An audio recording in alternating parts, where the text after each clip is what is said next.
That's Dodge Journey. I forgot what year. I don't know what year it is, but anyway, squealing while driving. Now, what kind of squealing are they experimenting? All right, we're gonna find out. Freak. Let's look at a couple of things. 151. Ooh, I don't want to start this yet. Squealing. You know what? Let's do this first. All right. Remember, guys, if you about to check out any kind of oil leak or any kind of coolant leak, you might want to take a peek at the level. Last thing you want to do, this is not an oil leaker, but last thing you want to do, squealing noise. This looked like part of the belt. Where had this car been? Have it been anywhere? Ooh, I see pieces of, oh, wait a minute. This supposed to be on the car. Ooh, righty, guys. Y'all see that? That don't normally happen.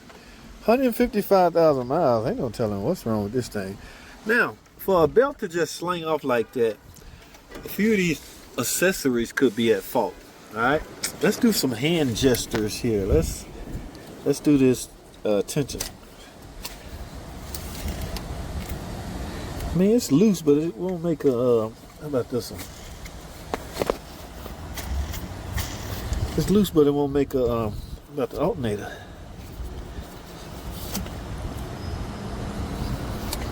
Well, clutch feel fine. What else we got? Compressor.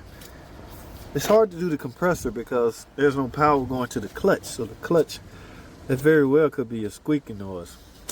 And last but not least, the water pump. Oh no, it's locked up. Oh my goodness. I can't even, I can't even turn it, guys. Water pump locked up. All right, this is what I mean by, remember on a couple of parts I told y'all, we had a debate, not even a debate, we had a discussion about, on some parts, should you go ahead and replace at a particular or specific mile interval? For instance, I have a customer out there, 2 or 3 of them like that. Their biggest fear on earth is their car breaking down. Like, everybody else used to that, right? At some point in time, your car gonna break down on you, and you gotta call a tow truck, and you gotta get it towed, and you gotta get home. But she said, anything that's thinking about breaking, go ahead and replace it. I said, well, I don't like wasting money like that, but you got 150,000 miles on it. Water pump lifespan usually, it depends. Okay, she said replace it. Like, she don't care. That's just her biggest fear. Now, some parts can fail and you can keep going. What I'm talking about is parts that if they fail, your car shut down. For instance, if that water pump stop charging, your battery will die and you go no more. That, ladies and gentlemen, will result in a breakdown. Yeah, your car gonna break down on the side of the road, wherever. That is her biggest fear. Things like this, pulleys and stuff like that, you can still drive because the belt will still be intact. You may just get some noise. AC compressor, maybe you can continue to drive, but I don't know. Water pump, obviously, yeah, that's froze up. I cannot turn that. I got one little turn. Well, my battery just died. So y'all think about that. Especially if you got personal customers like I do. I got real good personal customers. Fix it. I say it ain't really, it's not, I can't justify replacing it right now because I don't care, fix it. If it's gonna put me on the side of the road, fix it. That's the way it is.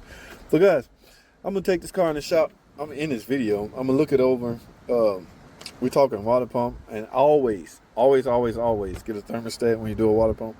So at least we're talking water pump and thermostat. But in the meantime, I get it up in the air and look it over, see if I see any coolant leak. We in the area of coolant. All right, the cooling system. That's what we're gonna focus on. Y'all know me, this is a Pentastar, right? I gotta look down in there and see if that cooler leaking. The whole 9 yards. So yeah, these belts don't just come off for nothing. So if you wanna act proactive, maybe you should consider, I don't know. Hey, this car got 150, that alternator or that water pump went 150,000 miles. Should you do it at 140? That's a decision you and your pocketbook will have to make. All right, see, I'm not low on coolant. Now, one of the biggest hurdle or biggest fear is if you can't keep driving. Just say your water pump leaking, you leak all the fluid, and you just keep driving. You can keep driving on a leaking water pump. You can't keep driving on a seized water pump, because when it snaps, you lose alternator, which means your battery dies. Train effect, a ripple effect. Just go downhill at that point. But people continue to drive their car with leaking water pumps, you know, I don't know, to get into a safety area, and then they overheat, and then one thing lead to another. So that's not one of my concerns here, because I'm thinking when this slung, yeah, there went the electrical system. All right, enough chit-chattering. I'm going to end this video, guys. Y'all see what I'm up against. I'm just going to write up a water pump thermostat and a coolant flush and look the rest of it over. I got to check that cooler, oil cooler out. The whole 9, y'all. 150,000 miles, that cooler hasn't been replaced. You know what? It's time. But it has. If it has been replaced, especially with a Mopar, yeah, it probably would never need another cooler. All right, I got to go, guys. That's all I have, man. Thanks for watching.